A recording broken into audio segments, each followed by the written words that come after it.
Hola amigos y amigas de Aprendo Libre, bienvenidos y bienvenidas a esta clase. Mi nombre es Natalia Ojeda Gutiérrez y hoy voy a ser la profesora que los y las va a acompañar durante esta sesión en la cual vamos a hablar sobre la temperatura. Quiero contarles que esta es la última clase de la última unidad, así que tenemos que poner mucha atención porque la tenemos que disfrutar un montón hasta el final. Así que, bueno, en esta clase vamos a hablar sobre la medición de la temperatura y va a ser una clase cortita, así que pongan mucha atención para poder trabajar. Bueno, también si quieren contar con su vaso con agua, y aquí tengo el mío, sus materiales, lápices, principalmente lápices de colores yo siempre recomiendo, y una libreta para tomar apuntes, porque así podemos ir registrando lo que vamos viendo.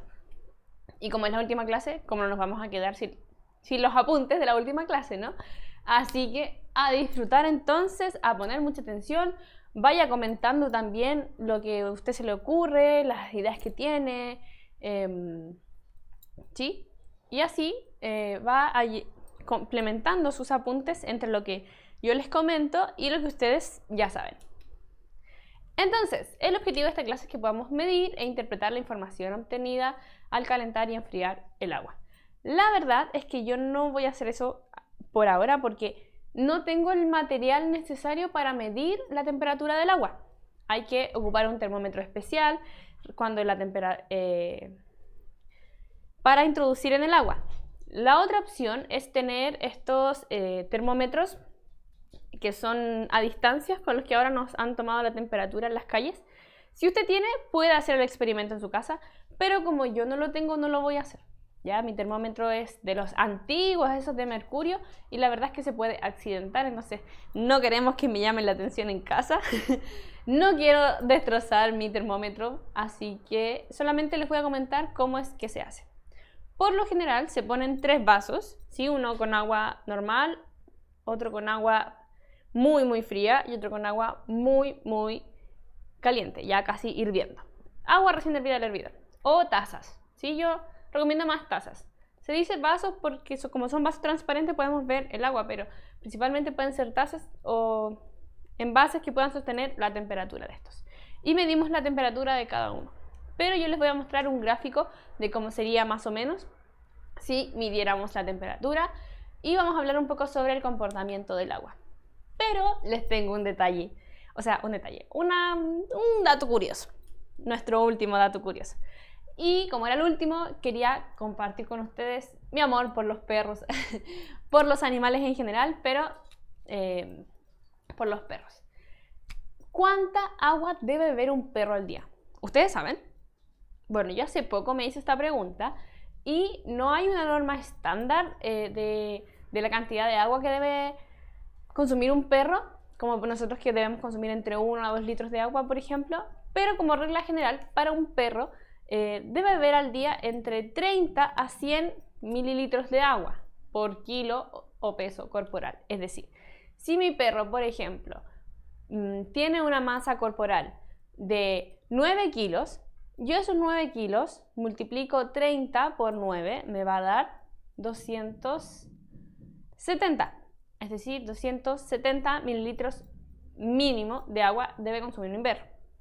Incluso un poquito más. Y así entonces, por ejemplo, un perro de 10 kilos debe beber entre medio litro hasta 1 litro de agua al día aproximadamente. Vamos entonces. Cuando hablamos de temperatura, vamos a hablar de la sensación térmica. Por ejemplo, cuando hace mucho frío, yo digo que la temperatura está baja. Y cuando hace mucho calor, yo siento que la temperatura está muy alta. Y ahora dije una palabra súper importante, el calor, y que lo habíamos hablado en las clases anteriores. El calor es la energía térmica que tiene un cuerpo y que se transfiere a otro debido a un equilibrio térmico. Y ahí la temperatura juega un rol importante, porque la temperatura son los movimientos que tienen las partículas de cada objeto o sustancia. Mientras mayor movimiento tienen las partículas, mayor temperatura tiene ese cuerpo. ¿Se acuerdan cuando vimos el modelo corpuscular de la materia? y hablamos de que en los sólidos las partículas están muy unidas, en los líquidos se desplazan un poco y chocan constantemente, y en los gaseosos chocan casi nada y se desplazan. Ya.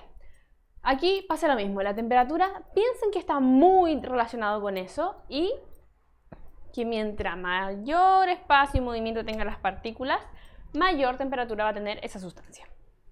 Y aquí entonces tenemos el experimento que yo les quería comentar. La verdad es que quedaría más o menos así. Aquí hay un gráfico lineal y luego les voy a mostrar un gráfico de barras que hice yo, que quedó bastante feo, así que si usted puede hacer el suyo de una forma mucho más bonita, perfecto. No soy muy buena para dibujar. Y bueno, aquí tenemos entonces un gráfico que mientras va avanzando el tiempo, va aumentando la temperatura. Partimos con menos 20 grados Celsius, es decir, bajo los 0 grados, y ahí tenemos el agua en estado sólido, tenemos un hielo. Si le aplicamos calor, vamos a lograr que las partículas de este objeto empiecen a aumentar su movimiento y la rapidez de su movimiento también. Por lo tanto, va a empezar a cambiar de estado. Va a pasar de estado sólido a estado líquido. Entonces vamos a hablar de un punto de fusión. Y el punto de fusión del agua, por lo general, va entre los 0 y los 20 o 15 grados Celsius. Principalmente más cercano al 0. Luego seguimos calentando el agua ya está en estado líquido y va aumentando su temperatura, ya no está fría, sino que está tibia, está muy tibia, está caliente, está muy caliente, está hirviendo, y cuando el agua ya está hirviendo, vamos a llegar al punto de ebullición, que es cuando el agua ya pasa de estado líquido a estado gaseoso, o más conocido como el vapor de agua. Y ahí ya estamos sobre los 100 grados Celsius. Y podemos seguir aumentando la temperatura. Pero principalmente eso es lo más importante que tenemos que hablar ahora. Entonces, ¿cómo representamos eso? Bueno, lo anterior era un gráfico y aquí hay otro gráfico, en un gráfico de barra es lineal y es directamente proporcional a la temperatura, es decir, a mayor tiempo, mayor temperatura. Por lo tanto, el gráfico va a ser en diagonal hacia la derecha y en ascenso.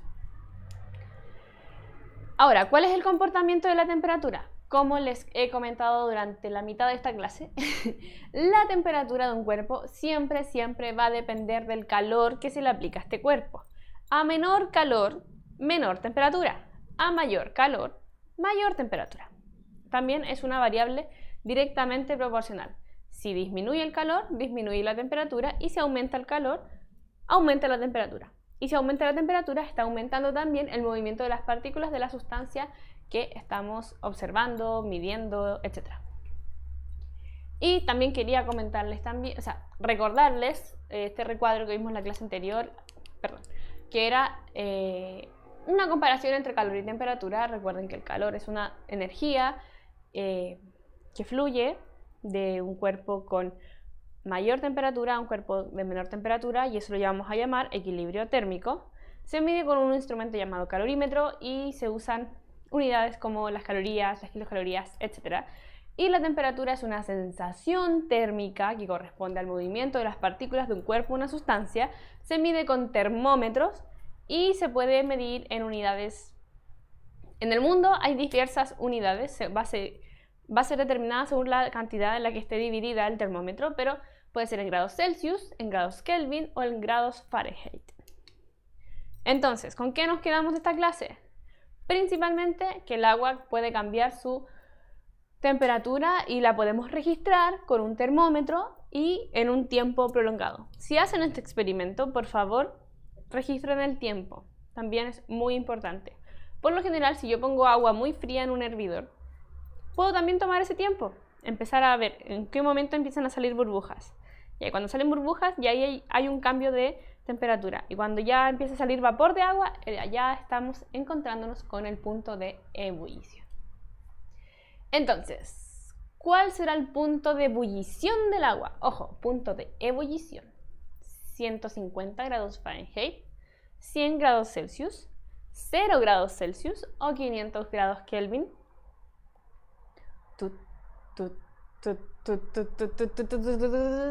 100 grados Celsius, muy bien. Parece que se sabían esta respuesta, ¿eh? Y con esto entonces doy por finalizada la clase y también doy por finalizada la unidad. hemos terminado, damos por cerrada la unidad en la cual hablamos sobre la materia, los estados de la materia, las características, principalmente hablamos de calor y temperaturas, similitudes, diferencias, cómo depende una de otra. Y durante todas estas unidades, primero partimos hablando sobre los seres vivos y las características del suelo que habitan.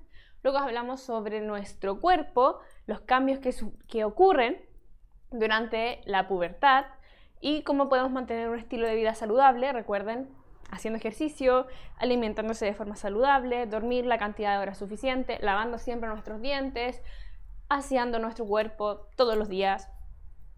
Después hablamos sobre las energías, qué tipos de energías existen, hablamos de las energías renovables y no renovables, la importancia de cuidarlas y no utilizar de forma excesiva ciertas energías.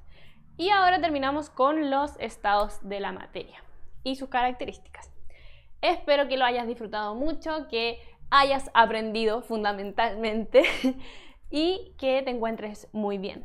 Recuerda entonces hacer deporte, alimentarte de forma saludable, consumir harta agua, divertirte mucho, leer mucho también, leer ayuda. Pueden ser diversos libros, como les comenté, yo aquí les presenté algunos, hay muchos.